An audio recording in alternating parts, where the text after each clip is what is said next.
Greetings and greetings to all. My name is Master Abdullah Ngom.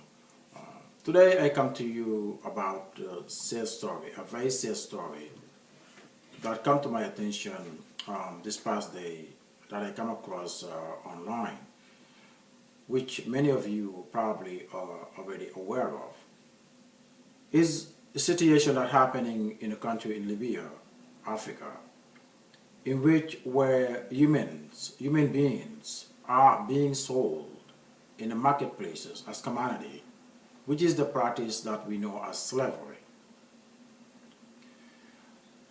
This is the year 2017. With all the human development and progress, slavery is being repeated right at this point in time as we speak in the country we know as Libya in Africa. First, I couldn't wrap my mind about this reality. I was shocked how this is possible at this point in time, but yet it's a reality. It shock you first, then you ask the question, where is the international community? Governments and all these organizations that are fighting for human rights. Where are these organizations, institutions that are suited to tackle this situation and put a stop to it? You ask the question, where are they? Where are they on this? Then you get lost in your own thoughts, asking yourself, what can you do as an individual in this situation? Then you feel hopeless. Because if this organization, institution, government, all this not doing anything, or what can you do, you as an individual?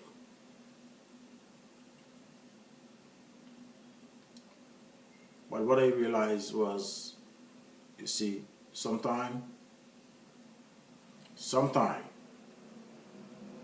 doing something or anything can be better than doing nothing.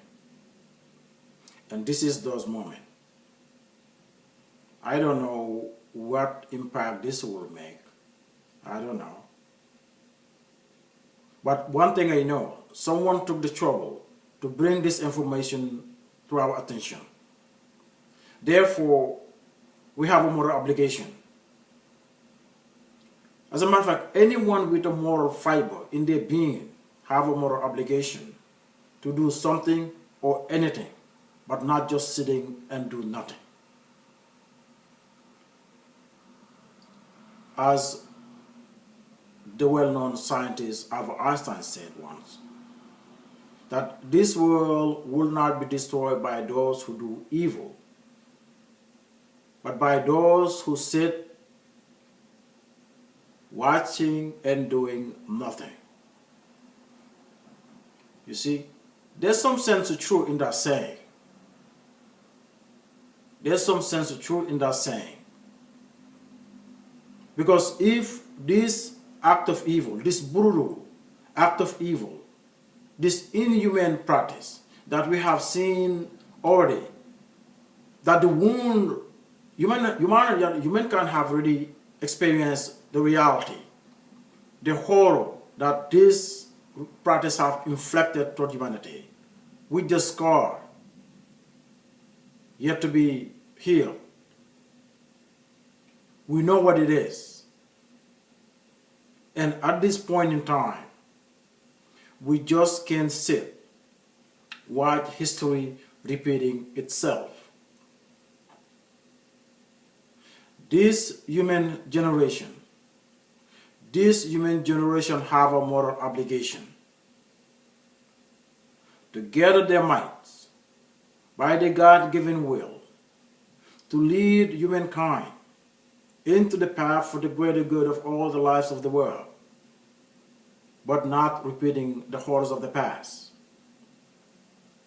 And slavery is one of the whole that must never be repeated now or forever. So let's get together and rise up and stop this flame before it turns out a fire that will burn the many souls of humanity, and maybe humanity as a whole. People go online. If you don't know what to do in your individual, in your local level, go online. People are gathering together to protest again in all the embassy or missions or consulars, Libya's consulate around the world, to be heard, to express their moral solidarity. Go online, you will find in your local area, in any country you might in. I'm in New York City, in the United States. There will be a gathering November the 28th, a Libyan mission in Manhattan. The time is noontime, from noontime and on. And if you don't know the address, let me give it to you here. It's 309 East 48th Street, Manhattan, between 1st and 2nd Avenue. And go online, you can get the information there if you can. If not, you are asked if you can bring your country flag. Doesn't matter wherever you might be in the United States, please take the effort, try to make it if you can. Because this is a moral obligation for all of us to rise up with our God-given will to do something, but not, we just cannot sit and do nothing in this situation. Thank you again, and my God bless us all. Thank you.